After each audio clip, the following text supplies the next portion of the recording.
Good morning po, Lifeway Church.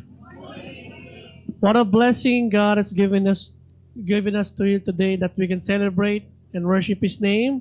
Also, syempre hindi po natin makakalimutan na today po is Father's Day. Unting energy naman, guys. Happy Father's Day po. Yan.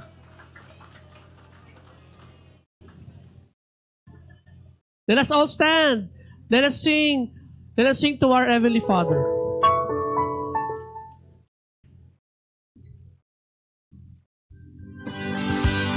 Stop our hands, Lifeway Church.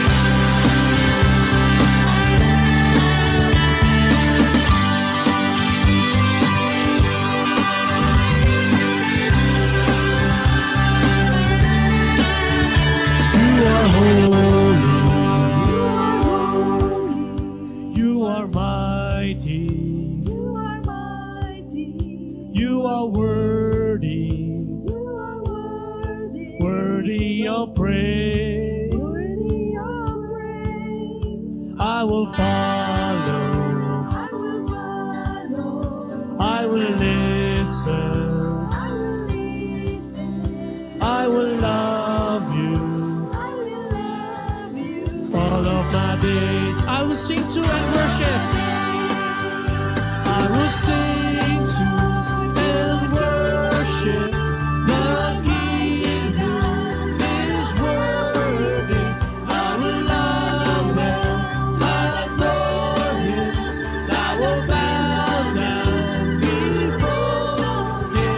I will sing to and worship the King who is worthy. I will love Him, adore Him. I will bow down before Him. You're my Prince of Peace, and I will live my life for You. With more energy, Lifeway Church, let's sing all together. Let's sing with joy. You are holy. You are holy. You are mighty. You are worthy. You are worthy. You are worthy. Worthy of praise. I will follow. I will listen to You, Lord God. I will listen. I will love You. All of my days. All of my days. I will sing to and worship the King who is worthy. I will love Him, adore Him. I will bow down before Him. I will sing to and worship the King who is worthy. I will love Him, adore Him. I will bow down before Him. You're my Prince of Peace, and I will live my life for You. I will sing to and worship. I will sing to and worship the King who is worthy. I will love Him, adore Him. I will bow down before Him. I will sing to and worship the King who is worthy. I will love Him, adore Him. I will bow down before Him. You're my Prince of Peace, and I will live my life for You. You are our Prince of Peace, Lord God. You're my Prince of Peace, and I will live my life for You. Here we go. Oh,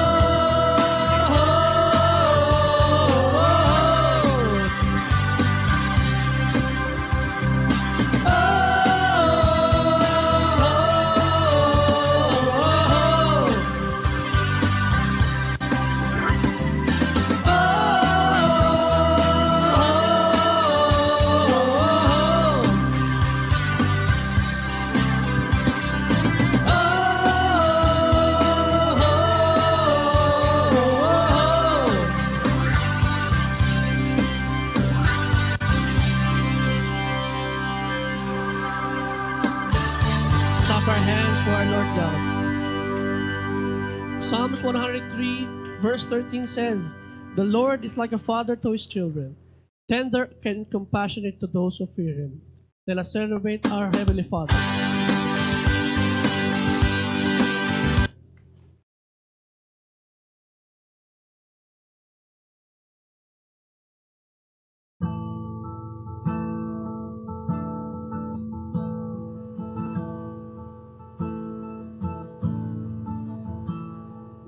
I've heard 1,000 stories of what they think you're like, but I heard the tender whispers of love in the dead of night. You tell me that you're pleased and that I'm never alone. Let's sing all together.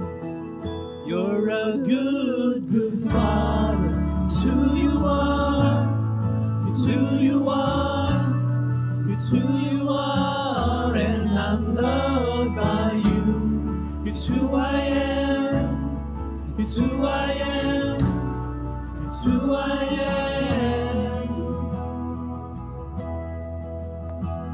Oh, I've seen many searching for answers far and wide, but I know we're all searching for answers. Only you provide, 'cause you know just what we need before we say a word. You're a good, good father. It's who you are. It's who you are. It's who you are, and I'm loved by you. It's who I am. It's who I am. It's who I am.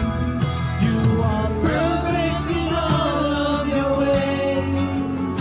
You are perfect in all of your ways. You are perfect in all of your ways.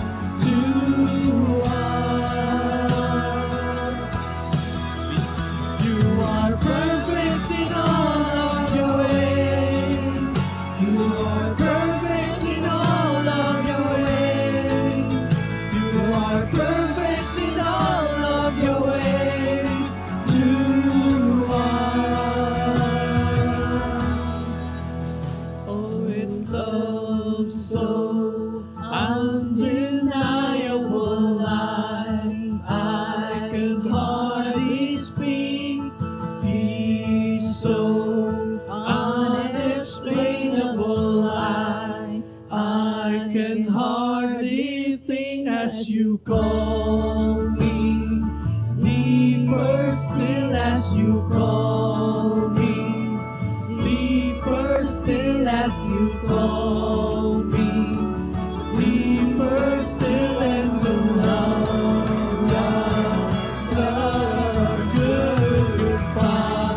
It's who you are. It's who you are, and I'm loved by you. It's who I am. It's who I am. It's who I am. Good, good Father. It's who you are. It's who you are. It's who you are, and I'm loved by you. It's who I am. It's who I am. It's who I am. Good, good Father. It's who you are. It's who you are. It's who you are, and I'm loved by you. It's who I am. It's who I am. It's who I am. You are perfect in all of your ways. You are perfect in all of your ways. You are perfect in all of your ways. It's who I am. It's who I am. Continue Let's continue to sing praises for His name, our Lord God.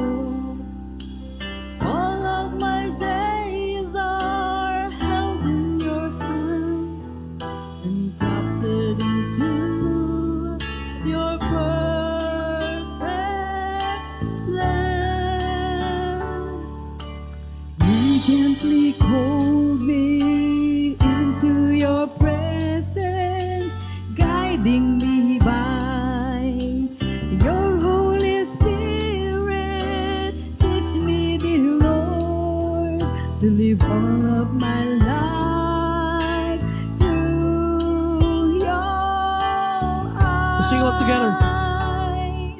And I'm captured by your holy calling. Set me apart. I know you're drawing me to yourself. Lead me, Lord, I pray. Let us proclaim this. Let us shout. Take me, mold me, use me, fill me. I give my life to the Father's hand. Call me. Call me, guide me, lead me, walk beside me. I give my life to the Father's hand.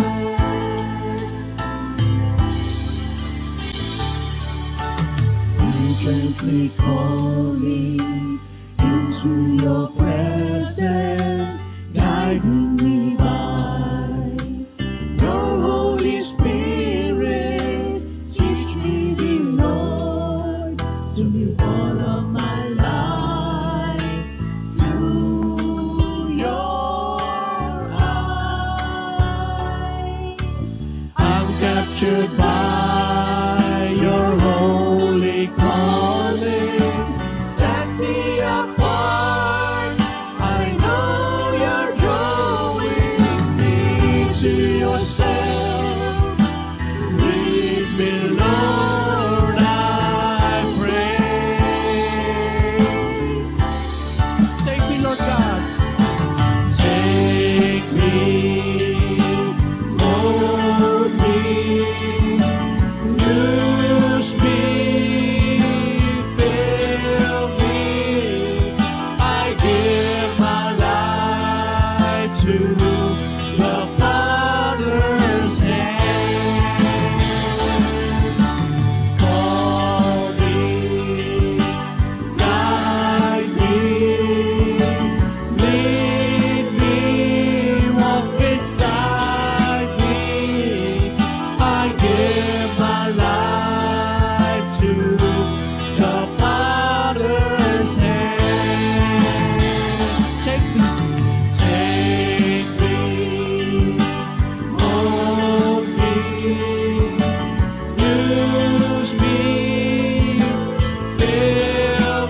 Cherry lead us in prayer. Abba, Daddy, Papa, thank you, Lord, for allowing us to call you our Father. Thank you that you are our Potter. We are in your hands. Mold us the way you are pleased on. We entrust to you our lives. Help us, Lord, to be more like you. We praise you, Abba Father. We love you, Daddy.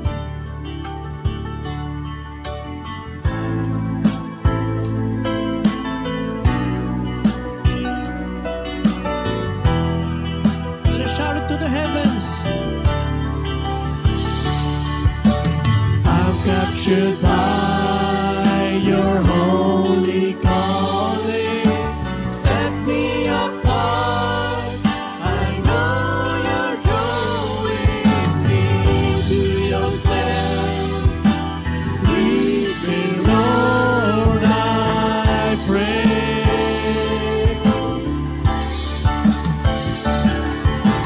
Take me, mold me, use me, fill me.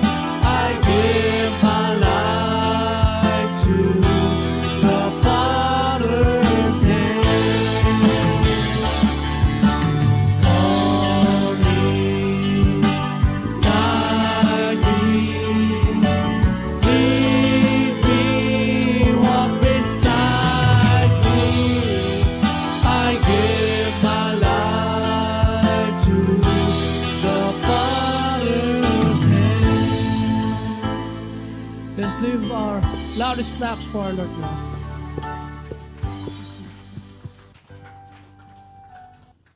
As we go on to our welcoming of guests, to our first-time guest, we would like to meet you after our service or in our small group discussion. Let us greet one another and sing our welcome song.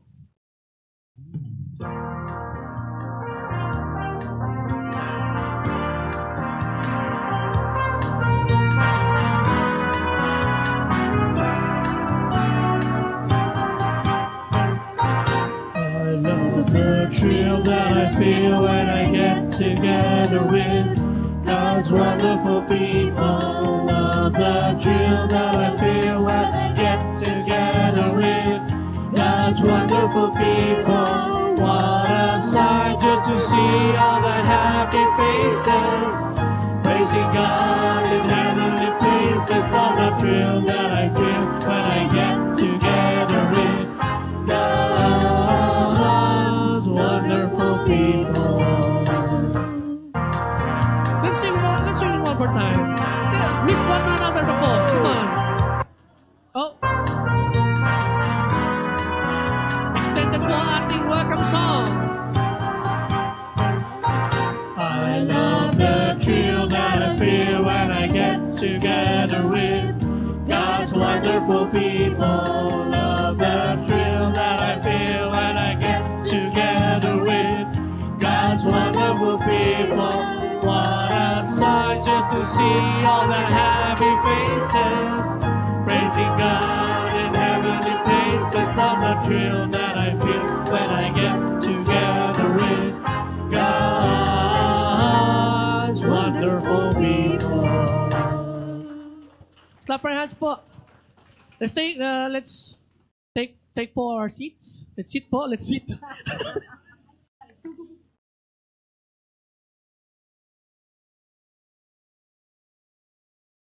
We have a special number po to our Sunday school kids.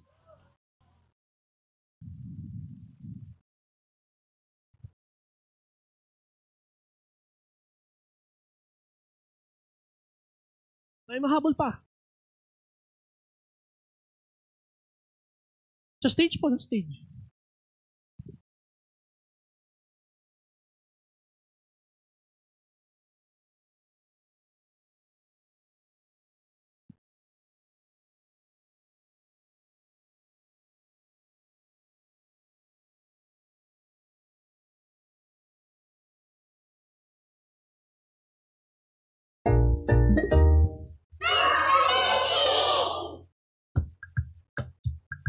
We love our daddies, we listen to what they say.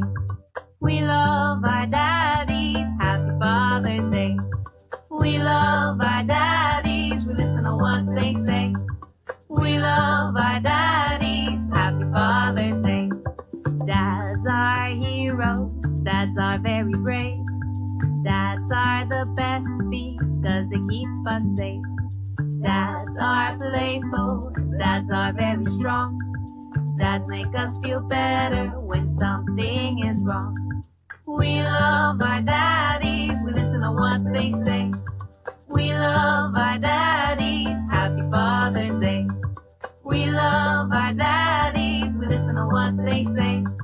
We love our daddies, happy Father's Day. Dads are funny, dads are very smart. Some dads like sports and some dads like art. Dads tell stories and teach us lots of things. Not scared of monsters because dads are kings. We love our daddies, we listen to what they say. We love our daddies, happy Father's Day. We love our daddies, we listen to what they say. We love our daddies, happy Father's Day. Stand up for your daddy and wave your hands from side to side. Clap your hands for your daddy, you're doing it right. Stand up for your daddy and wave your hands from side to side. Clap your hands for your daddy, you're doing it right. We love our daddies, we listen to what they say. We love our daddies, happy Father's Day. We love our daddies, we listen to what they say. We love our daddies, happy Father's Day. We love our daddies, we listen to what they say. We love our daddies, happy Father's Day. We love our daddies, we listen to what they say. We love our daddies, happy Father's Day.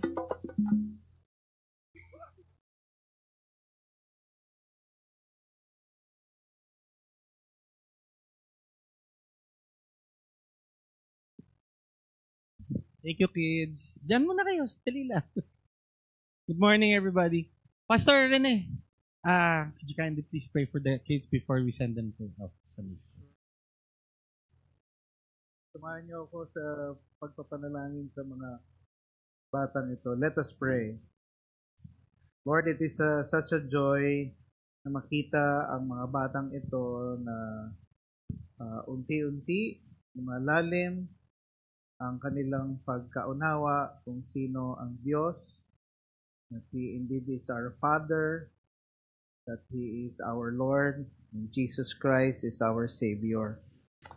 And we believe that as we start them, young as they are, Lord, hinuhubog nyo na po ang kanila pong mga puso. Lord, we pray for each one of these children, kahit na po yung mga absent today, that you will allow them to grow in the knowledge, in the fear of the Lord, that as they even appreciate yung kanila pong mga earthly fathers, they would all the more appreciate kung sino kayo sa buhay nila. Ipagkakaloob niyo po, Lord, ang kanilang wisdom today as they spend time sa Sunday school. Bless their time together with their Sunday school teacher, sending them off, Lord, with the desire, Lord, that your will be done in the lives of these young children. This we pray in Jesus' name, amen and amen.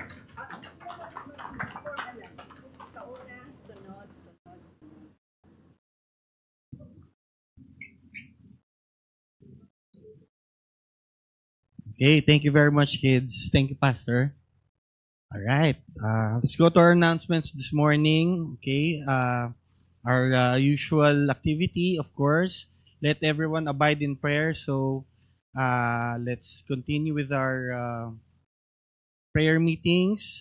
It's always every Fridays here at church. 6:30?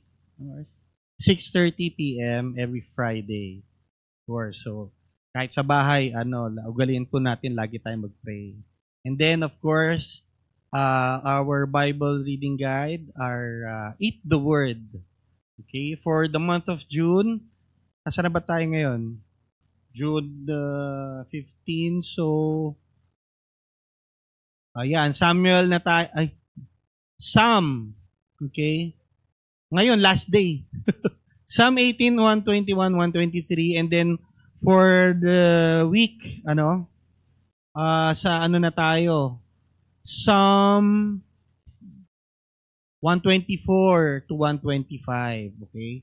That's for June 16 and 17 and of course and so on up to for the end of the week up to Psalm na tayo? 16 ba? Hanggang na ba yan? 30 na ba yan? Alright, anyways, but that's for the whole month of June. So, yan ang ating prayer guide. Right? Okay, June celebrants. Ayan. Meron ba tayong mga June celebrants dito? Umamin?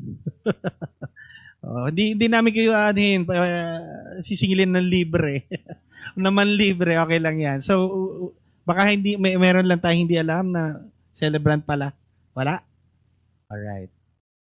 Okay. Father's Day song. Okay, ano ba to? Father's Day. Tapos na. Yun na ba yung special number ng kids? Okay. Basta dyan yung may bigote na Happy Father's Day. We'd like to recognize the fathers this morning. May we please ask all the fathers here to stand para ma-recognize naman kayo. Ako nakatayo na dito, kaya yung iba dyan. Ayan. Yan ang ating magigiting na mga ama. Ayan. Okay. So, ayan. We honor our fathers today. Everywhere around the world. We're celebrate. Naku, ito. Meron din pala ako. Salamat naman. Salamat. We honor our fathers today. So, kahit saan man kayo, yung mga wala po dito, hindi natin kasama, we remember you also. So, syempre po, ang pinaka natin ay ang Lord natin, ang pinaka example natin of how to be a good father. Ayan. Okay. So, ano pa announcement natin? Alright. Now we go to our community. Thank you, fathers. You may sit down. Thank you. Happy Father's Day. Ayan. Okay. So for our prayer na, we go to our community prayer. As always, we choose a certain people group to pray for. This morning, we pray for Tagbanwa people group. Kalamian, Baras, Tagbanwa. They are located sa dulo po, northern part of Palawan. So medyo maganda beaches dyan, I'm sure. Maganda rin ang kanilang location. But this people group, meron na silang portions ng Bible, kaya lang kailangan pa nila ng translation para mapalagana palalo. So that's what we'd like to pray for para mas ma-complete na yung Bible nila audio wise, no? I'm sure there are Bibles already there, pero yun kasing translated into their language na in audio form para mas madali talagang sa kanila, no? Konti lang sila, 13,000 lang po sila, pero it's important that we be able to let the word of God reach in every part of their people's their group. All right? And then we also pray, we'd like to also pray for Tagum City. Ayan, ito yung capital ba ito? Ng Quad? Hindi, no? Capital ito ng Davao. Davao del Norte. Ayan. Sara Duterte ba taga dyan? Hindi. Anyway. Ayan. But of course, the Palm City of the Philippines. Bakit ba sila tinawag na Palm City of the Philippines? Kasi nung nagkaroon ng drive for tree planting, they responded positively. They were able to, right now, nakapag-plant na sila at pinili nila yung palm trees na parang yun ng mga trees na itatanim nila. Meron silang 15,000 plus, I think, na palm trees na na tumubo, na tinanim nila dyan sa Tagum City. It's a very progressive city. Medyo, yun nga, tingnan nyo naman yung poverty incidence is not that high. Let's continue to pray for Tagum City kasi medyo kailangan pang ang Christianity dito. The right Christianity kasi Roman Catholicism ang dito, ang popular religion. But let's hope that and pray that Christianity and that Christ would be well known, would be known in the people here in Tagum. All right. And of course, yung ating adopted school, One Cainta College. Let's do whatever we can, no? If we can, I think this is mas open ito kaysa sa STI. So here meron tayo. I think we can reach out to this school more, no? So maybe we can do more efforts to reach out to One Cainta. And of course, our church. Let's continue to pray for our church, Lifeway. So, bahay natin to. So talagang let's pray that lahat ng ministries natin ay magagampanan. Yun. So, medyo i-shuffle natin ng konti dito sa gitna. Siguro tayo po ang mag-pray for Tagbanwa people group. And then, dito po to my left, ito po magpe-pray for Tagum City. Dito po, One Cainta College. And then, let's all pray for Lifeway Church. Let's pray. I'll give you a minute or two to pray and then I'll close. Let's pray.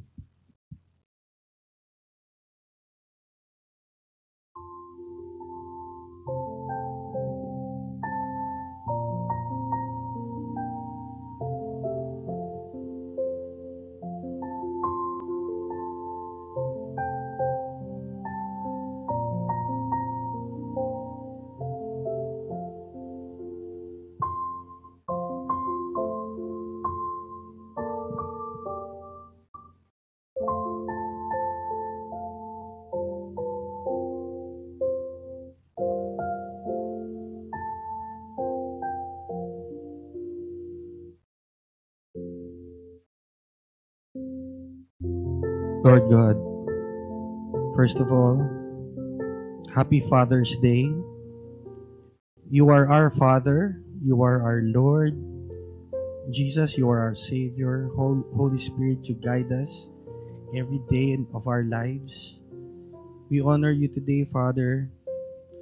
We thank you for this time, for this privilege, Lord God, that we can come together as your children to worship you, our Father. We pray, we just pray, Lord God, that you accept our service, all of our services for you this morning, our songs, our fellowship, our as we listen, Lord, to your word being imparted upon us, Lord God. I just pray that you bless us, Lord God. Bless our time together because this time is solely for you, oh God. We come together, Lord, as we give ourselves, give our resources in any way that we worship you today, Lord God. Please accept our humble offering. Lord, you've heard the prayers of your children, Lord, for the people group of Tagbanwa, Calamian, for the city of Tagum, for One Cainta College, and of course for our dear church, Lord God. Let us be an effective people here in this area to spread your word, to be good witnesses, Lord, of your love and of your goodness and of your righteousness. Be with us, Lord, together. Be with us, Lord, as we together listen to your word to be imparted upon us by your servant, Pastor Bunsoy. May your words not just be in our minds, but also in our hearts, and also be applied in our lives. Thank you so much, Lord God. We pray all these things in the name of our Lord Jesus Christ. Amen.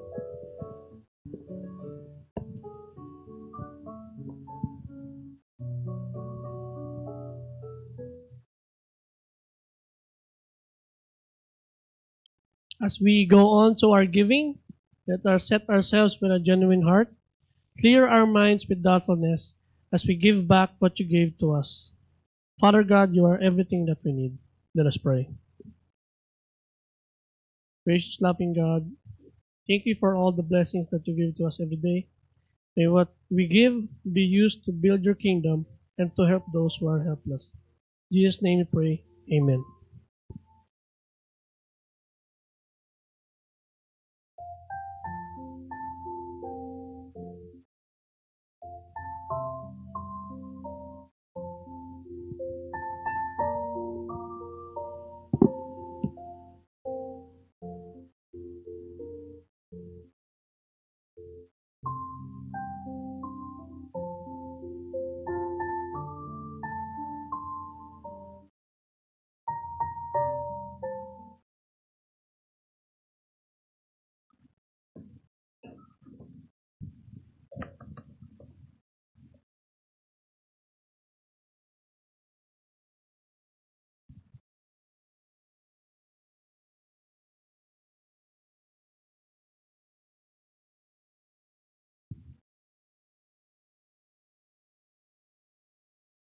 Good morning po, once again. Why don't you join me in short prayer? Lord, Heavenly Father, it is our desire that you will capture our hearts and our minds in Christ Jesus. Let your Holy Spirit be our teacher. Kung meron man, Panginoon, na bagay na magiging balakid upang tanggapin namin ang katotohanan ng inyong salita, Lord, kayo na po ang kumilos upang maging ganap ang inyong pagpapahayag sa umaga pong ito. Sa pangalan ni Jesus, Amen. And Amen. Well, happy Father's Day sa ating mga tatay. At yung sabi nila, pati yung sa mga nagpapakatatay, dahil yung iba walang tatay, hindi present ang tatay. The topic today, if you will see, if you can project, I titled it as a father's legacy, being spiritual leaders to your family.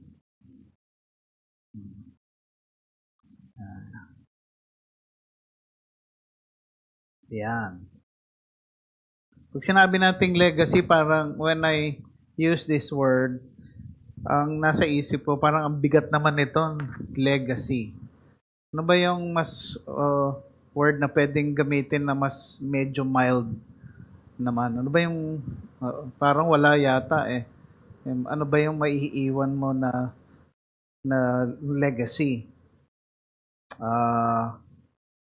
Well, doon sa hindi pa nakakaalam sa inyo, ako po ay talagang lumaki, nagkamuwang na dito na sa Cainta taga Brookside ho kasi ako No, yan, mga taga Brooksiders to mga to.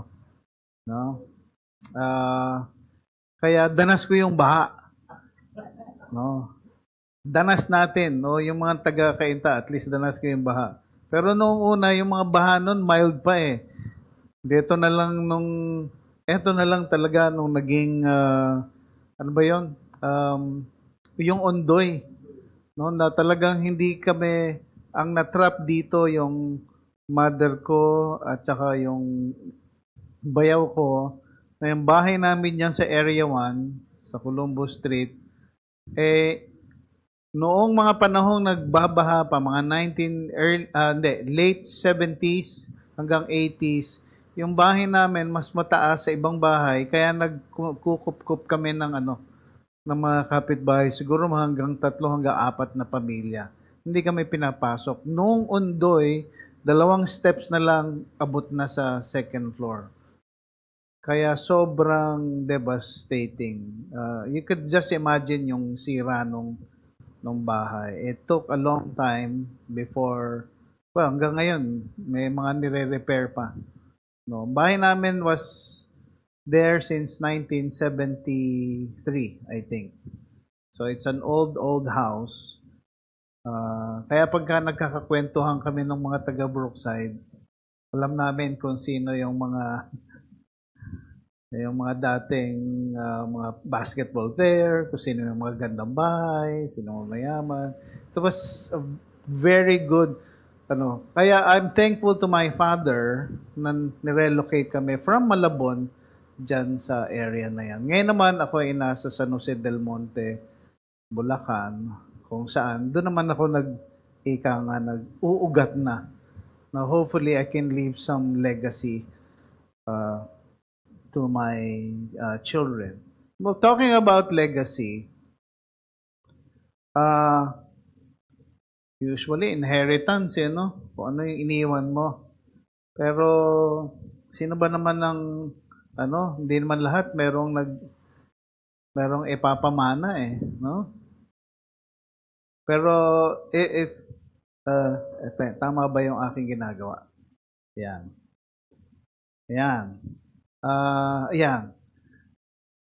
Sino ba yung sa palagay nyo, updated ba kayo? Sino ba yung mga mayayaman na merong talagang ipapamana? In terms of riches, sino ba? May mga tycoons kasi tayo dito. Sino sa palagay niyo yung number 1? Villar ba? Okay, nadidinig ko, Pangilinan, Gokong Wei, si. Pero yung number 1 ay si Villar. Tama ba? Tama. Because siya ay net worth niya is 9.7 billion. Grabe, no? Hindi ko ma-imagine, daming zero. Pero eto, siya ay laking hirap na yumaman. Kahit saan kaya ata pumunta, meron ng tatak bilyar no? Kaya lang hindi ko gusto yung yung tubig yung prime water Yan, kanya yan. Next, sino number 2? Si? From yung SM Okay, tama ba? Sino pa may hula? Sino? Tinatin. Razon. Enrique Razon Jr. Net worth niya ay 8.1 billion. No? So, yung mga nasa economics dito, yung mga sa maraming. Sinong third palagay nyo? Ayala? Hindi Si Ang. Ramon S. Ang of San Miguel. At ang net worth niya ay 3.4 billion. Medyo malaki-laki pa rin, So, hinihintay namin dyan matapos na yung pinagawa niyang MRT doon sa San Jose del Monte ang Tigir. Kaya talagang parusa talaga ang traffic doon. Nagiging creative na kami kung saan kami dadaan. Ang pang-4, sino kaya? Wala. Sa top 5, wala si Gokong Wei. Ang sumunod po ay si Lucio Tan, which is in banking and tobacco, airline, and real estate. 3 billion. Si Manny Villar, Real Estate, Retail, Memorial Parks. Si Enrique Rezon, Ports, Casino Operation. Ramon Ang, ang dami. San Miguel, Infrastructure, Energy. Lucio Tan, ayan, banking. At ang panglima ay si Henry C.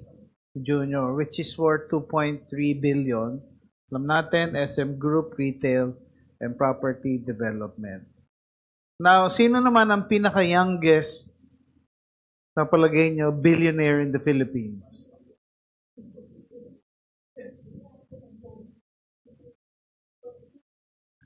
Sino sa inyo ang nakakaalam? Sino taga-Lasal? May taga-Lasal ba dito? Wala. Taga-Lasal to eh. Ito ay, ewan ko kung nadinig nyo na ito, si Joseph Calata, which is 31 years old. No? Youngest Filipino billionaire, achieved this status at the age of 31, successful IPO of his company, Calata Corporation. No? Filipino businessman ito, nag-serve as chairman at chief executive officer ng kanyang company, formerly listed sa PSE, attended De La Salle University, holds a bachelor's degree in management of financial institutions. Age 31, talagang namamayagpag na siya. No? At nakalist siya sa PSE, tapos nag-offer siya, initial public offering in 2012 with the value of 2.7 billion. No? Marami itong business, nasa agricultural, distribution ng agro products, animal feeds, fertilizers, etc., etc. At naging philanthropist pa ito. Nag-donate siya ng 2 million pesos sa kanyang alma mater sa De La Salle. Kaya lang may kontrobersiya.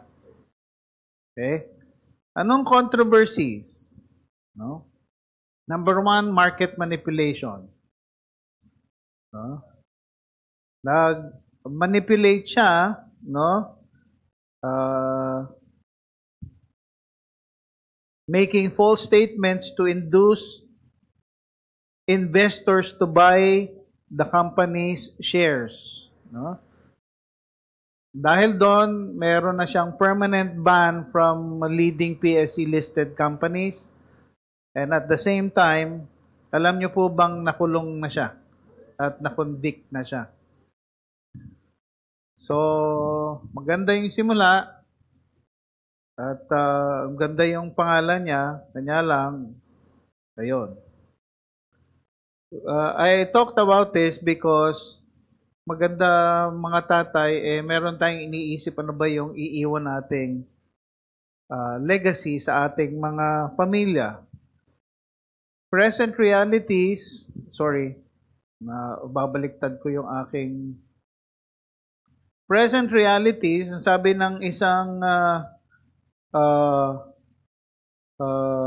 article that I read, according to two Boston college professors, pumasok na daw tayo sa period of the largest intergenerational transfer of wealth. They predict an astonishing $40.6 trillion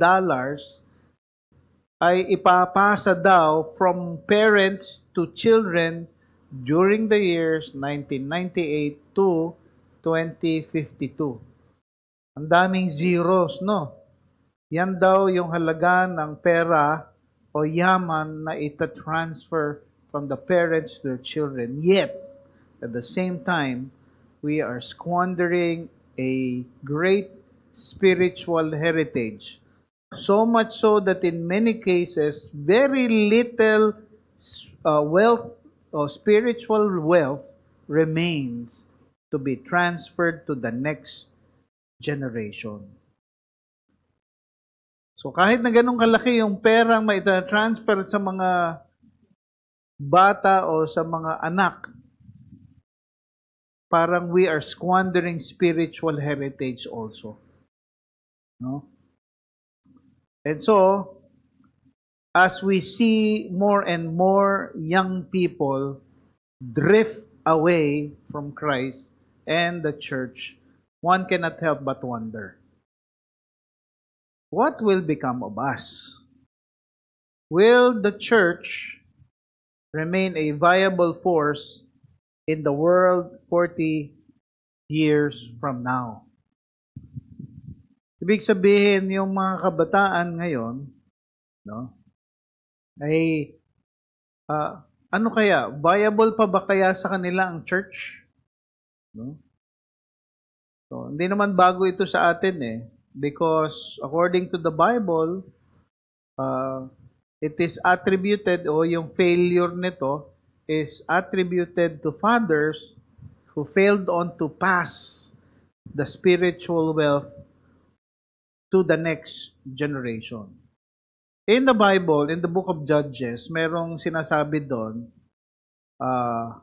na phrase, lalong-lalo na sa last part ng book of Judges, that after a whole generation that had been gathered to their fathers, another generation grew up.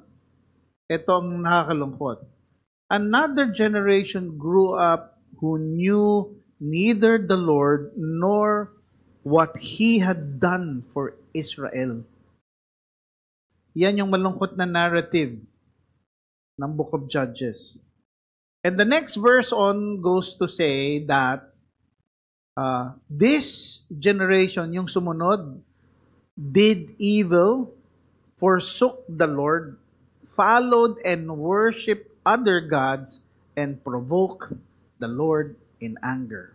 And as a result, God handed them over to raiders who plundered them,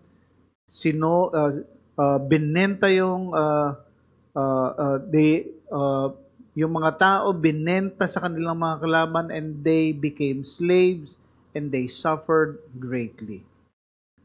Now, I think about this, bilang isang tatay, medyo malakas yung tama. Medyo malakas yung hindi lang tama kundi talagang tumusok sa puso ko ito Because I think about and I look at how many children and young people around us are not growing in the Lord. Nakaka-disturb, minsan nakaka-dismaya, and especially what children or what the youth are preoccupied about today. And so, nag-reflect din ako as a parent and as a tatay. Sabi ko, may contribution ba ako dito? Was I the father that I should have been so that my sons, by the way, I have 3 sons who are all grown up. So, ang tanong ko din have I done enough? Kaninang umaga, nung binati ako ng wife ko na habang nasa bedroom pa kami, sabi niya, Happy Father's Day. Sabi ko, am I good, Am I really a good father? Have I done enough? Sabi niya, oo naman. Sabi ko, parang hindi And sabi niya, bakit naman? Well, sabi ko lang, I was just reflecting on the sermon that I am going to give today. Kasi yun yung mga tanong ko Tinatanong ko rin sa sarili ko. And so therefore, ang tanong ko rin sa sarili ko, how can I live a lasting legacy or give a lasting legacy that honors God first and that goes on from one generation to generation. Kasi una-una, hindi naman nga ako perfecto. In my children's lifetime, 3.5 years of that, wala ako. Because I was abroad, working. No? So, hindi talaga literally na kasama nila ako. At ito yung panahon pa na hindi pa uso ang internet. Hindi pa uso yung email meron na, pero hindi pa uso yung video call. Kaya inabot ko pa yung era ng mga OFW na nagpapadala ng voice tape. No? Kung naaalala niyo yon. No? So, inabot ko pa yung era na nagpapadala ng snail mail, dumadating 2 months after. No, yung sulat. Yun yung luma na yung balita pero binabasa mo pa rin paulit-ulit. No, dahil homesick ka. Yun. So, inabot ko po yung era na yun. But the good question here is that what can, because I may be addressing the fathers here, what can we do to guarantee that we as fathers are transferring spiritual wealth? Isatabi muna natin kung ano man yung pwede nating ipamana. But what I'm asking here is, ano ang garantiya na nagta-transfer tayo ng spiritual wealth to the next generation of leaders? And if I may submit, the greatest legacy that we can leave to the next generation is a godly, Christ-centered legacy. No? Tinagalag ko pa nga yan. Pinakadakilang pamana na maaari mong iwanan sa susunod na henerasyon ay isang buhay na makadiyos at nakasentro kay Kristo. No? And so let's look at the text because I believe this will help us guide a little bit. No, ito po ay from Deuteronomy chapter 6. We'll be using 1 to 6. No? These are the commands, decrees, and laws the Lord your God directed me to teach you to observe in the land that you are crossing the Jordan to possess. Verse 2. So that you, your children, their children after them may fear the Lord your God as long as you live by keeping all His decrees and commands that I give you, and so that you may enjoy long life. Hear, Israel, and be careful to obey, so that it may go well with you, and that you may increase greatly in a land flowing with milk and honey, just as the Lord, the God of your ancestors, promised you. Okay? And verse 4, Hear, O Israel, the Lord our God, the Lord is one. Love the Lord your God with all your heart, with all your soul, and with all your strength. These commandments that I give you today are to be on your hearts. Impress them on your children. Talk about them when you sit at home, when you walk along the road, when you lie down, and when you get up. Tie them as symbols on your hands and bind them on your foreheads. Write them on the door frames of your houses and your gates. Now, para lang sa context, Israel, at this point, if you listen to my sermon last Sunday, iyon, yung bago pa sila pumasok, alam natin na dahil nag-disobey sila, nagalit ang Diyos sa kanila, 40 years silang nag-wander. No? At ito yung context nito, bago sila pumasok, no? Bago sila pumasok, ginather ni Moses ang mga Israelites. Ito yung mga yung nag-survive na, marami nang namatay dito. And the book of Deuteronomy, if you'd like to know, it's a book of rededication, rereading, reminding of the people of the laws that God has given them before they enter. Ba't kailangan gawin ni Moses yon? Marami nang namatay dahil doon sa, parang sabihin natin, 40 years of wandering. At ito papasok na sila. Baka na naman magrereklamo na naman, papasok na nga sila eh. No? Pagpapaalala, pagpapakita, at pag-admonish na sundin naman ninyo kasi nagbigay na ng pangako ang Diyos eh. Now, Moses was determined to help the people to avoid the same mistake. No? Dahil inexplain nila, eto na, nasa pintuan na tayo, papasok na lang tayo. No? Alam nyo, in essence, sabi ko nga last Sunday, we are just like the Israelites.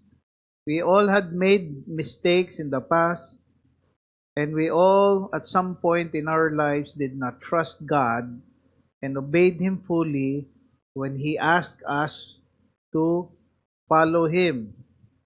We too, parang yung mga Israelites, have made foolish mistakes thinking that we know better. But then, God, being the God of mercy, always shows mercy, gave us the chance to make better decisions later. In fact, all of us have come to know, given the chance, we have come to know the Lord Jesus Christ as our Savior and Lord. Kaya nga ba yun yung second chance na binigay sa atin? Biruin mo, sinabi ng Diyos, I forgave you all your sins. Wow. Di ba?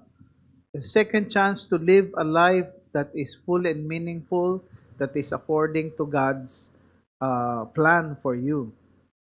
Both then and today, people choose to trust in their own belief systems and their gods.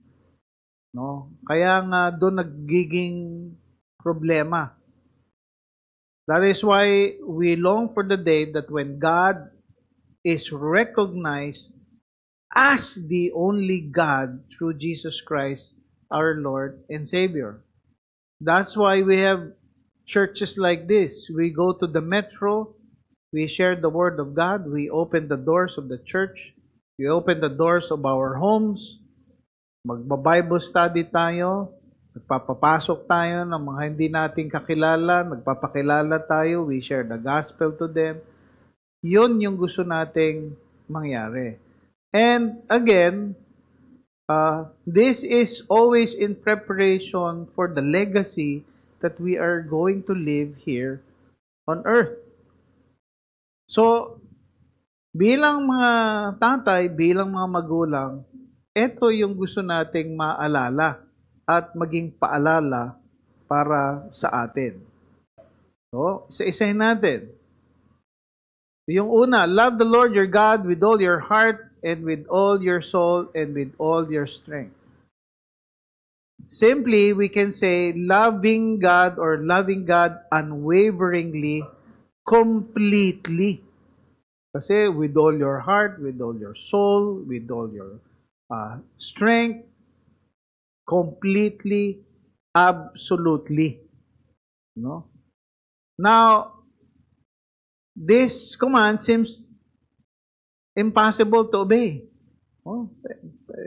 Perfectong tao lang ang pwedeng gumawa niyan, pastor. Of course, in our natural state, hindi yan posible. It is impossible.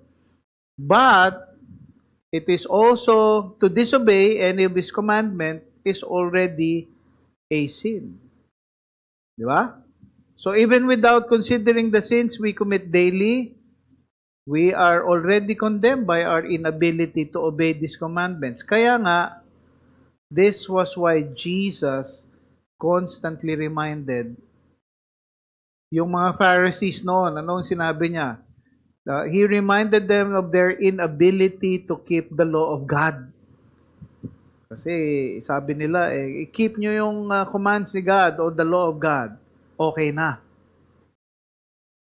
Ni-remind niya ang mga tao noon of the spiritual bankruptcy, of their need of a Savior. Without the cleansing of their sins, presensya ng Holy Spirit sa buhay nila, loving God is impossible. And syempre, as Christians, alam naman natin na tayo rin ay pinatawad na ng Diyos at binigyan ng Holy Spirit in us so that He becomes now our teacher. He is the one who is our, kumbaga, nagsasabi sa atin kung anong mali at tama. And so therefore, we are now, sa atin ngayon, we are now capable to discern and be able to have the capacity to obey this command. And so how do we begin to love God? Alam niyo, naalala ko yung sinabi doon sa Mark chapter 9, 24, na yung sinabi nung isang tao doon na, I truly believe, help my unbelief. Sinabi niya kay Jesus. And I think we also should echo that prayer, that we also need to cry out to God and ask Him to work in that area. Yung unbelief. No? Ewan ko sa inyo kung minsan, pagka sobrang discouraged ka na, you will find yourself asking God, Lord, parang hindi ka naman totoo eh. No? Just like a disciple of mine who just recently lost his father. Ano siya? Kapitan siya, piloto siya. Pero registered medical technology siya. So nasa medical field siya. Marami siyang emergencies where he had to perform yung CPR. Nabubuhay niya. Pati nga yung parot na alaga niya, nakita niya, wala nang hininga, binlo niya, nabuhay niya. Pero yung tatay niya, nung he tried to resuscitate, nakita niya, wala nang malay He tried to resuscitate, hindi niya nabuhay. Galit na galit siya sa Diyos. Galit na galit siya sa Diyos. It took him a few days of rebellion. Alam mo bang nag-declare na siya na walang Diyos, hindi totoong Diyos. But in a still small voice, the Lord reminded him, I'm here. I'm still with you. I'll never leave you nor forsake you. Parang sa atin din. We must cry out to God, to ask God to take care of several areas in our lives, no? To work in that area and work in that particular weakness para paniwalaan natin ang Diyos. So, yun yung sinasabi natin. We want to really see that when we witness God's faithfulness during times of struggles and trials, yung pa ring love for God and understanding that He is the God of impossible will constantly grow no matter what. No? Imposible din kasi kung minsan na makita natin ito that God is capable of loving us no matter what. Parang tayo ring minsan, di ba? Minsan meron tayong tao na parang ang hirap mahalin, mahirap tanggapin. No? Lalo na kung merong ginawa itong karumal-dumal sa inyo. Ang hirap mahalin nun. Ang hirap mahalin. So, loving God unwaveringly. No? No, those who pursue God and His righteousness, those who seriously take this command to love God above all else, are those who are consumed by the things of God. Masasabi ko na kapag sinaliksik mo, sinubok mo na, at inilagay mo sa puso mo na, Diyos, mamahalin kita kahit hindi kita naiintindihan, kahit ang hirap intindihin ng iyong salita, tinatanggap ko pa din na ikaw ang totoo, ikaw ang totoong Diyos. No? Sila yung eager mag-aral ng salita ng Diyos. No? Sila yung eager mag-pray. Sila yung eager to obey and honor God in all things. No? Sila yung eager to share Christ to others. Now, I don't know about you that I will be the one who will, as a pastor, I will be the one that when I was called to ministry many years ago, ang unang sagot kay God, Lord, sigurado ka? Hindi nga ako marunong, nahihiya nga ako. I'm an introvert. Introvert ako. Kapag kami nakita akong tao na nakakilala sa akin, iniiwasan ko. Lumilihis ako para ayoko ng short talk. Oh. Introvert ako, tapos gagawin niyo ako missionary. Pastor, sabi ko, Lord, are you sure? Paano ako mag-share ng gospel? Paano ako mag-evangelize? You know how the Lord trained me? Yung discipler ko sa FEU back then, no? Pagka may sinesharean siya, oh, by the way, this is Rene. Si Rene, meron siyang isi-share sa inyo. Ganun ang training sa akin. Ha? So, tapos, syempre napipilitan ako, mag-share ako. As best as I could. Tapos, takot na takot ako sa pagka may tanong na sa akin. No? But, lo and behold, as I continue doing that, kung alam niyo yung LFS, League of Filipino Students, so nagla-lightning, yan, parang pupunta sa magti-teach in yan, ganyan. Ginagawa din namin yon. Tinitingnan namin yung walang professor, walang teacher, absent. Papasok kami, we'll share the gospel in 15 minutes. I was able to do that. I don't know why. I don't know how. I know why, yes. I don't know how. But it's just that if you love the Lord your God completely, unwaveringly, you will obey. You will share the gospel.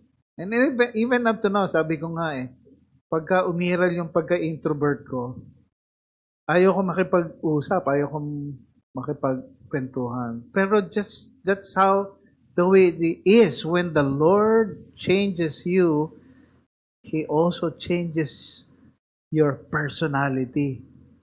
No, ngayon, minsan, may na nga bipolar na ako extrovert, introvert. Okay lang, pwede. No? So, love God completely, unwaveringly. Kasi babaguhin niya kayo all along the way. Yung mga deficiency, pupunan niya. Yung kulang mo, pupunan niya.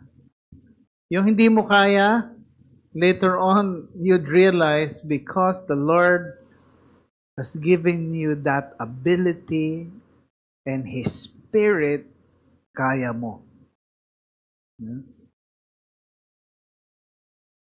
Next, these commandments that I give you today are to be on your hearts. In Hebrew, the heart, or in Hebrew, yung lev or lebab, occurs 1,000 times, in the Bible, making it the most common anthropological term in Scripture. It denotes that a person's center for both physical and emotional, intellectual, moral activities. Sometimes it is used figuratively for any inaccessible thing. Okay? May sinabi yung isang author tungkol sa ano ba yung puso. We tend to think that the heart refers mainly to our emotions. But in Hebrew, it also refers to one's mind and thought as well. So, hindi lang yung puso, kasama pala ito sa mga Hebreo. Yung puso ay ito din, mind, and thoughts as well, according to Louis Terburg, Sabi pa niya, continues to say, many cultures assume that the heart was the seat of intelligence, and without an advanced understanding of physiology, it makes sense. The heart is the only moving organ in the body, and strong emotions cause the heartbeat to race. Di ba? Pagka biglang dumating yung crush mo, Parang nakita mo siya. Tapos nabalita mo, magkasama pa kayo sa ministry. Patay na. Ayan na. Talagang nagre-raise yung heartbeat eh. No? When the heart stops beating, no, a person is dead. Because the Hebrews were a concrete people who used physical things to express abstract concepts, the heart was the metaphor of the mind and all mental and emotional activity. Now, relating to that, no, pag ang ama ay nagmahal ng buong puso at isip, no, lubos niyang iniintindi o iintindihin kung paano ito gagawin in obedience to God's commandment. And we are to use all our thoughts and our emotions to love the Lord. Kumbaga, lahat-lahat. Buong puso kasama yung puso't isipan. And so, ang legacy natin bilang mga ama, sama ng mga ina, ng tahanan, nagsisimula sa buong puso at isip na pagmamahal sa ating Diyos. Dapat nakikita ito ng ating mga anak. Nakikita ito sa atin. No? Loving God with all your hearts doesn't mean you need to be perfect in all your ways. No? Ibig sabihin, makikita pa rin, magkakamali pa rin tayo, makikita pa rin nila na nagkakasala pa rin tayo, pero doon mo ipakita na in spite of failings, no, in spite of your failings and frailties in the faith, mahal mo pa rin ang Diyos, gusto mo pa rin ipakita sa mga anak mo, gusto mo kung paano kayo sumusunod sa Panginoon, ganun din sila. No? Kasi yan ang totoong pagmamahal. Yung nagpapakatotoo ka, oo, hindi ka perpekto, oo, paminsan-minsan nagkakamali ka, pero gusto mo pa rin sabihin sa kanila, sundin mo ang Panginoon katulad ng pagsunod ko sa Kanya. So, maging totoo tayo. No? By the way, loving God with all your hearts, sabi ko nga, doesn't mean you are perfect. No? Tingnan naman natin yung phrase na impress them on your children. Sinabi niya sa verse 7, impress them on your children. Talk about them when you sit at home, when you walk along the road, and when you lie down, and when you get up. Kakwentuhan kami nung aking kasamahang pastor, and we're talking about our families, at parehas kaming nag-aamin bilang mga pastor. Minsan, we are so into the ministry that we forget our children.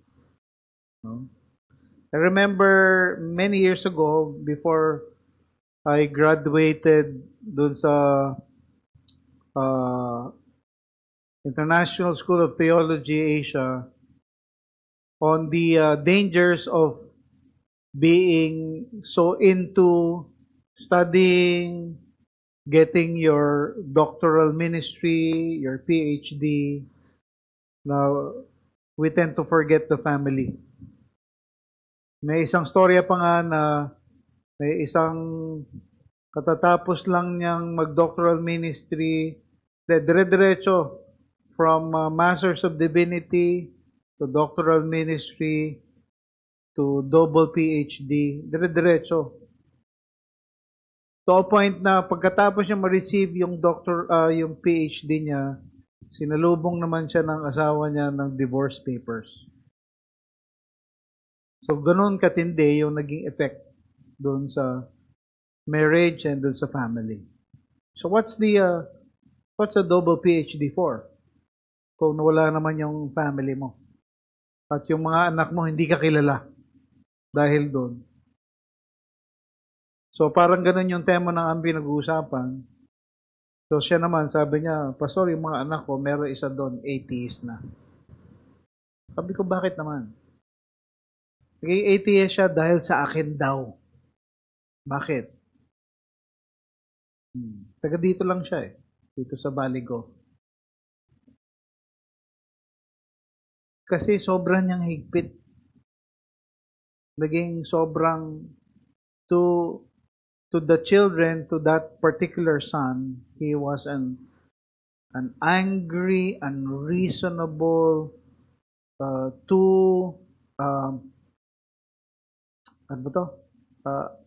disciplinarian father na hindi niya na ma-appreciate. Ma-attend pa naman ng church.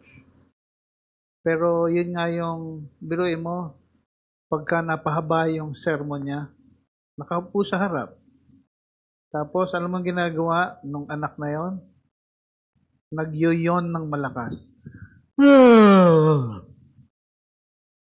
So, ibig sabihin, napahaba na yung mensahe niya. So, we were praying, sabi ko, I hope that you can still redeem yung ano. No father would want that. Diba? Especially kung pastor ka. No father would want that. So what does it mean to impress them on your children? Yun yung talk. Talk about them when you sit at home, when you walk along the road, when you lie down, and when you get up. Tie them as symbols on your hands and bind them on your forehead. Write them on the door frames of your houses and your gates. Ginamit ko yung word na incisive teaching. Teaching your children in the ways, the word, and the words for their spiritual development. Pero when do you draw the line kapag sobra ka namang higpit? I used 2 words sa aking 3 boys. Sabi ko, respeto at pagsunod. Respeto sa Diyos, respeto sa mga magulang at sa mga nakatatanda sa iyo. Obedience, pagsunod sa Diyos, pagsunod sa mga magulang mo at sa mga nakatatanda sa iyo.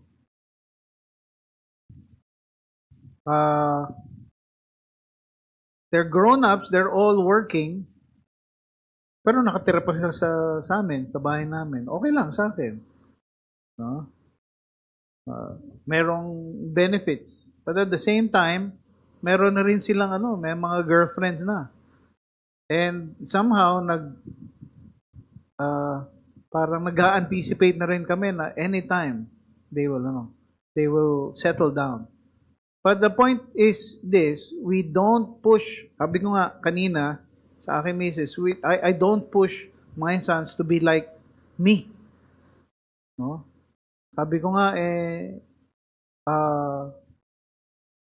wala man akong regret that none of them has, followed my footsteps in terms of, serving the Lord full time. I don't have any regrets. Sabi ng misis ko, pinaalala niya sa akin, when my father, Francis Bunsoy, died, all along, we didn't know na nag-aaral pala siya sa Alliance Biblical Seminary. All along, nag-aaral pala siya. Hindi niya sinasabi sa amin. And so, when he died in 1996, I inherited most of the books that he has. Ang dami niya na palang theology books kasi nag-aaral nga siya. Gusto niya magpastor. And so hindi niya hindi niya alam, or maybe he knows, no, that I became the pastor. And so hindi ko rin inaasahan ng aking mga anak to follow my footsteps. But what we pray for is that what they see in us, however frail that we are, whatever examples that we have shown them, that they follow suit. Alam na alam nila ang buhay ng pastor at asawa ng pastor. No? At one point, yung aking panganay, when he was, I think 7 years old, sabi niya, Dad, oh, bakit? Pastor ka pala? Sabi niya, oh, bakit? Ano akala mo? Akala ko po, ano lang kayo, singer lang kayo eh. Kasi nakikita niya ako kumakanta, nagli-lead ng worship, akala niya singer daw ako. Ganun ba? And so in their own, at doon ko nakikita na na-observe nila kung anong ginagawa mo bilang magulang.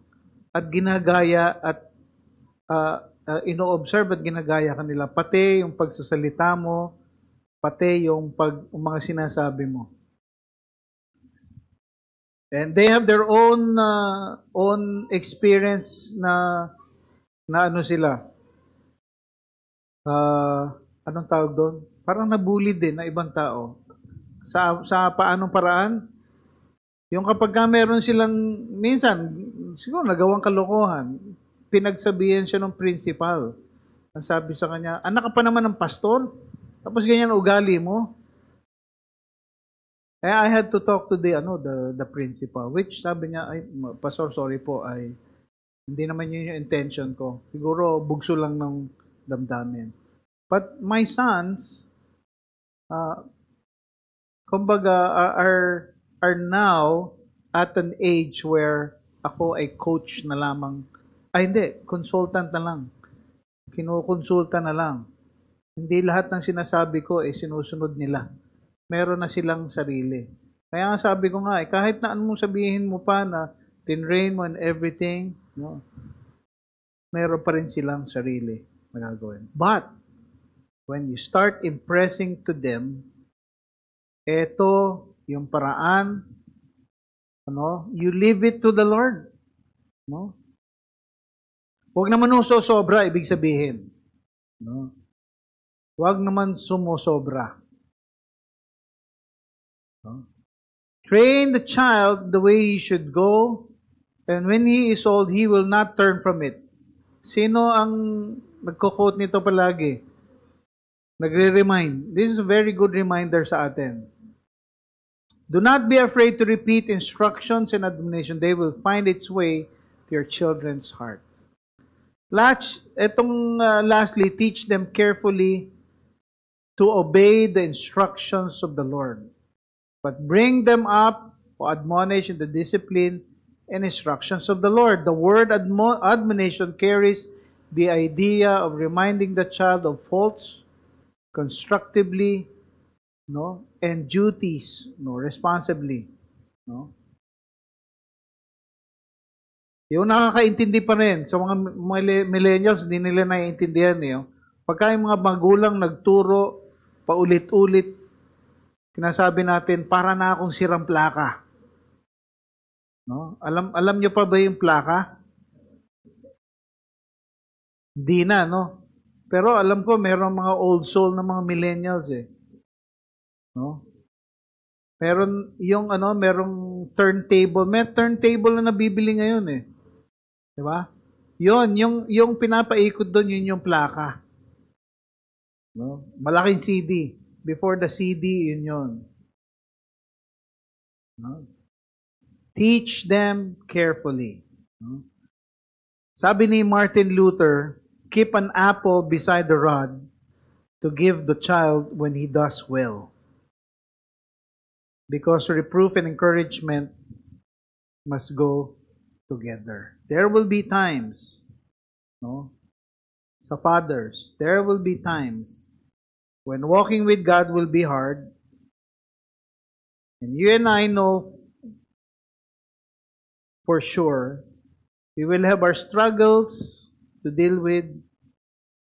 Merong mga fathers na kinakailangan i-remind nila yung sarili nila that we need to consciously and conscientiously live a life that will produce godly conduct for our children. Kanya nga, maganda itong paalala sa atin.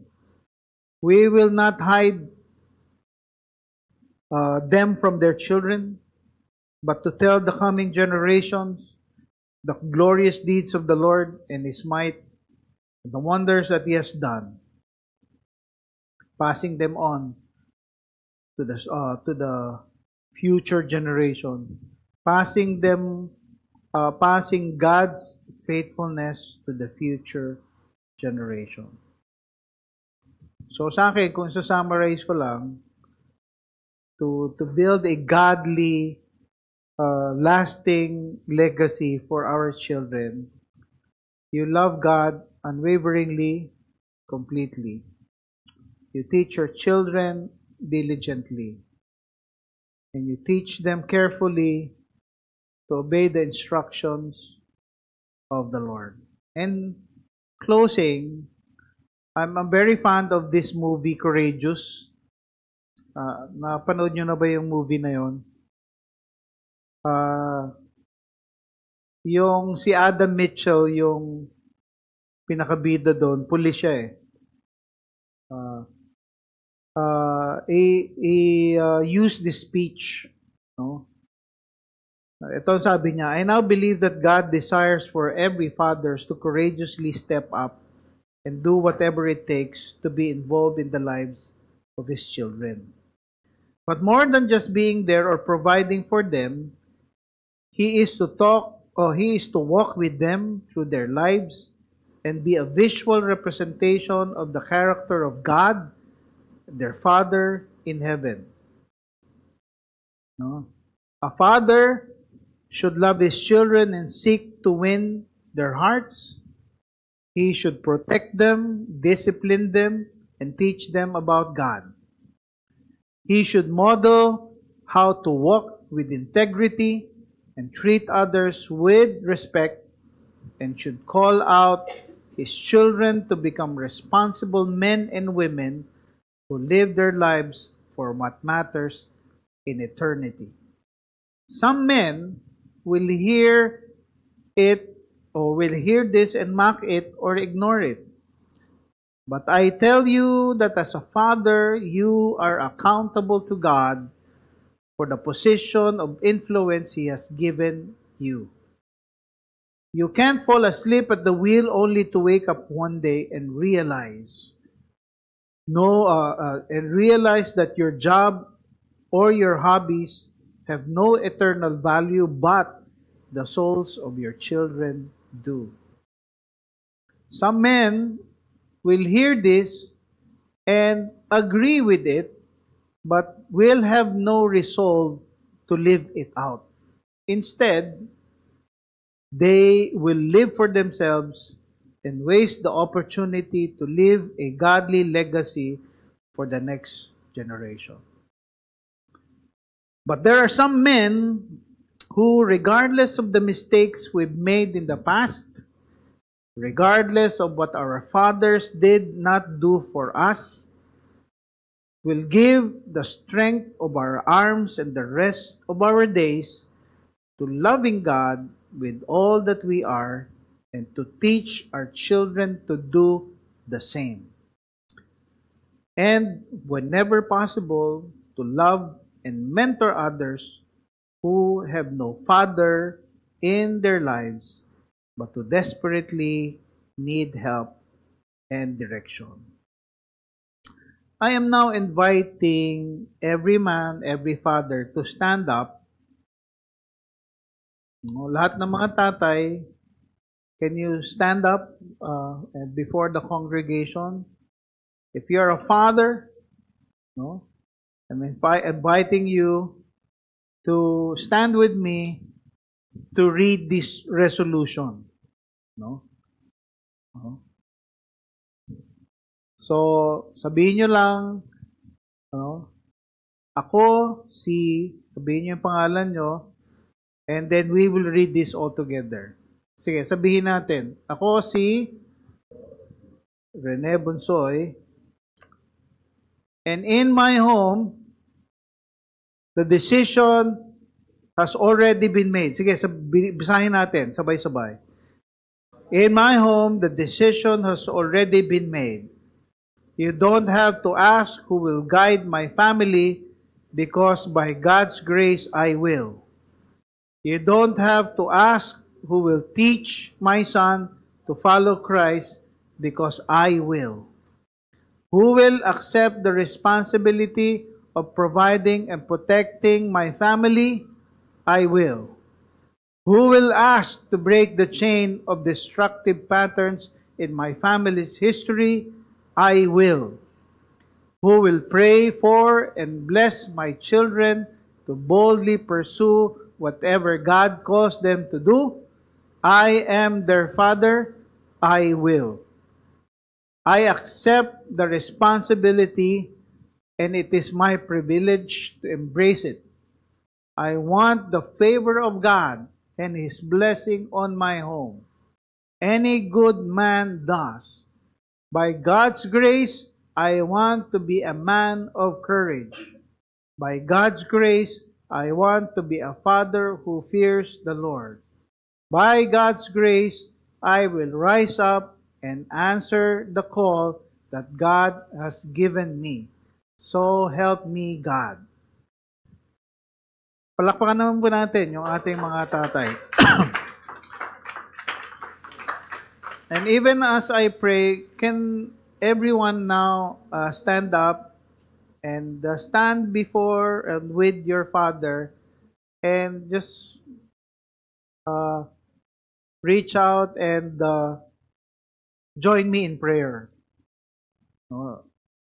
Pwede niyo siyang hawakan, patong inyong mga kamay sa inyong mga tatay. Let's pray. Father God, in a solemn oath of just asking you and giving you our pledge, we know that it is not an easy task to be a father. And so I pray, Lord, now for the fathers that are standing before you with their wives and their children, joining us in prayer. Lord, would you just be with them? Let your Spirit be their guide. Let your purposes be revealed. And whatever you are allowing them to go through right now, you will show them your might, your strength, your guidance, your wisdom. Because you have said in your word, I am God, nothing is too difficult for me. And you also said in your word, if we ask anything according to your will, you will hear us. Alam po namin that your hand of protection will be upon all of the fathers here. You will be the one who would reveal your intentions and your purposes for them. I only ask, O God, that we will be strong enough, man enough, courageous enough to obey you and you alone. May your strength forever be with us, Father. And Lord, that your blessing be upon me and all the fathers here, that your will be done in our lives. This we pray in Jesus' name. Amen. Amen.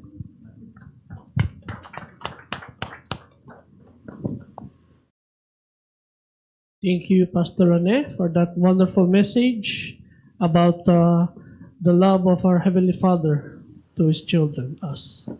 Let us sing this song of response.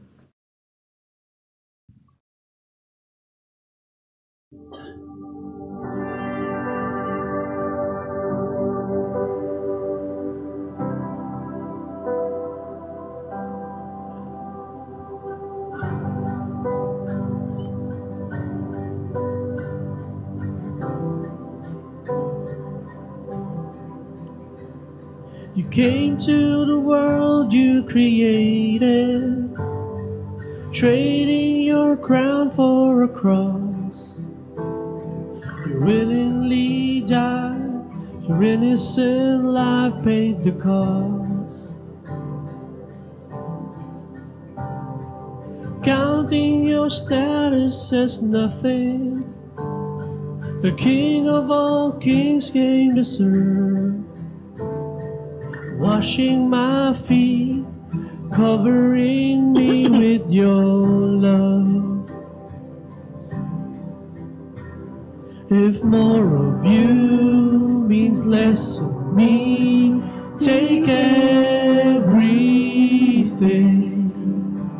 Yes, all of you is all I need.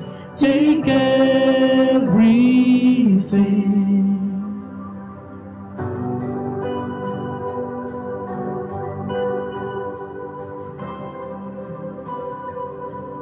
Sing out together. You are my life and my treasure, the one that I can't live without. Here at your feet, my desires and dreams I lay down. Here at your feet, my desires and dreams I lay down.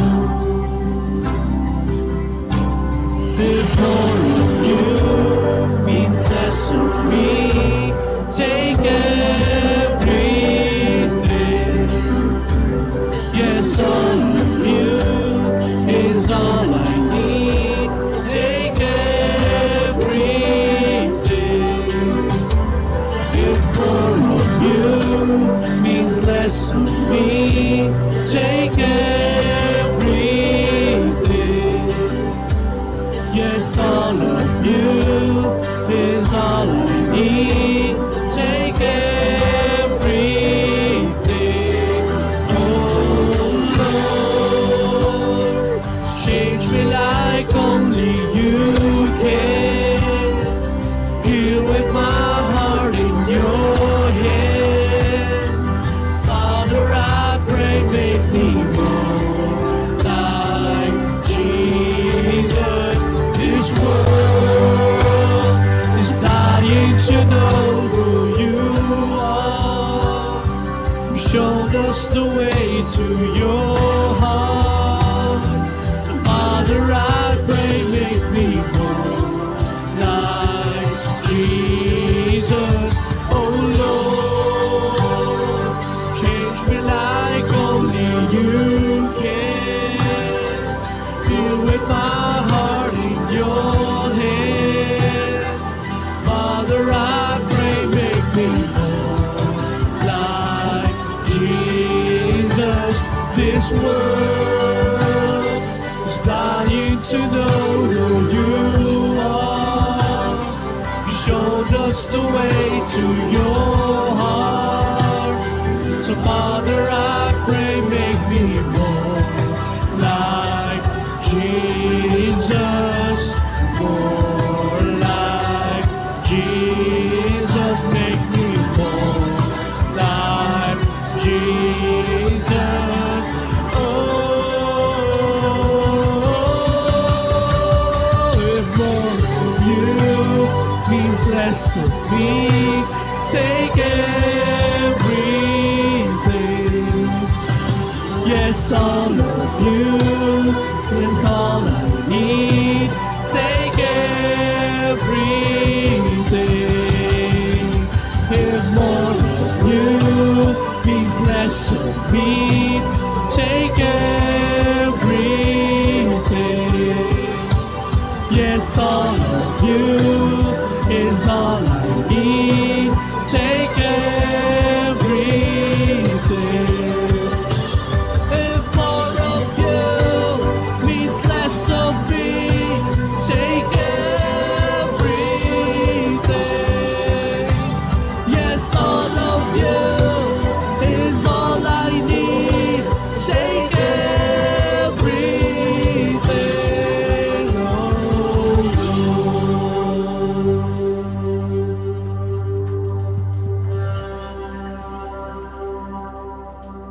Let's now go on to our small group. And here's the questions po. Okay, let's go na po.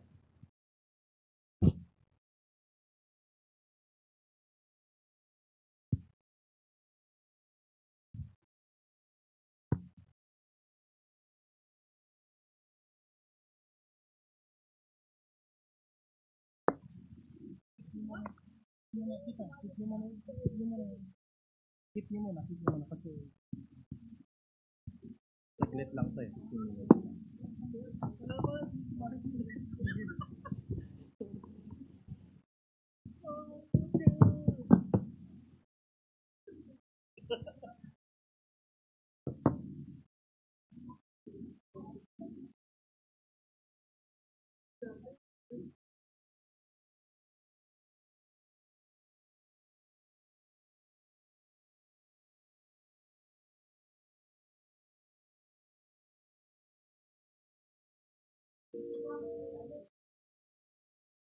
Sige po, let us pray. Kayo, O Diyos, ang mahabaging Diyos na aming tatay. You are our Father. You are the God who has been with us. You called us by name. You know us individually. You know what is in our hearts, what's going on in our minds, Panginoon. That's why we remain, O God, to trust you, to desire to know you more and more.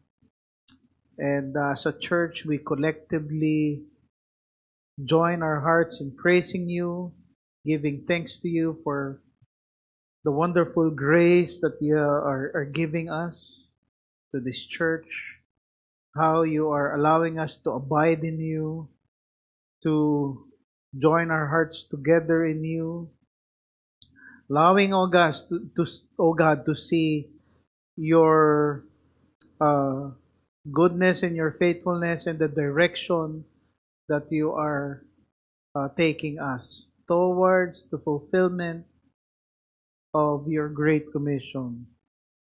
And that is why we renew our desire to love you with all our hearts, with all our minds, with all our souls, with all our strength. For by it, we will be able to constantly do what your will is for us and for the church. And so, Lord, we now commit to you every family in this church, every father, every mother, every children, oh God, representing this church. Lord, may you be with them, may you strengthen them, may you bind them together, may your love be evident by showing them your example, that they too will love others more than themselves, allowing them, O God, to completely surrender to your will and be able to be ambassadors of the Lord Jesus Christ.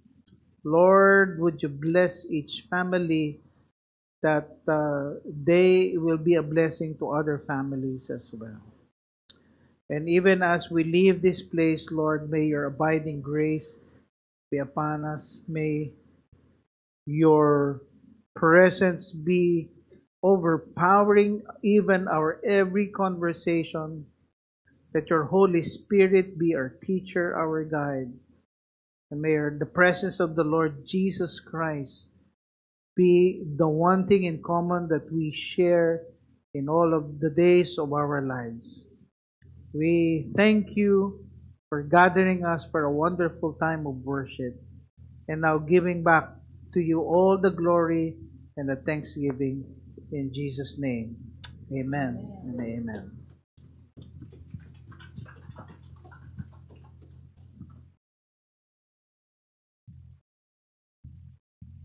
Let's sing this closing song. Clap our hands for the last time.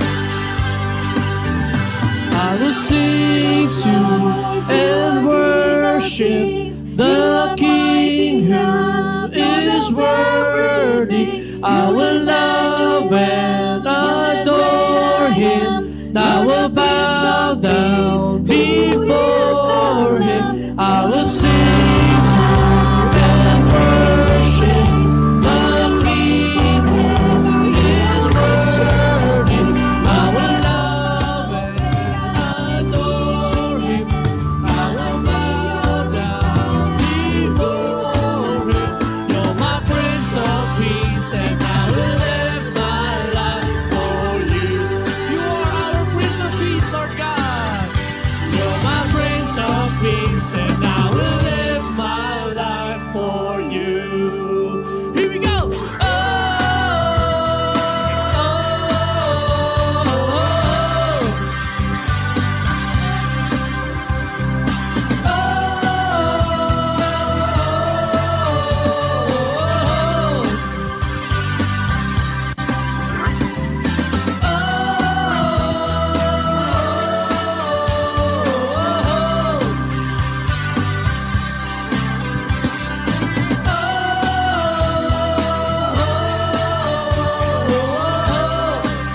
At New York Lifeway Church, we believe that those who find life share life. Have a blessed week, folks.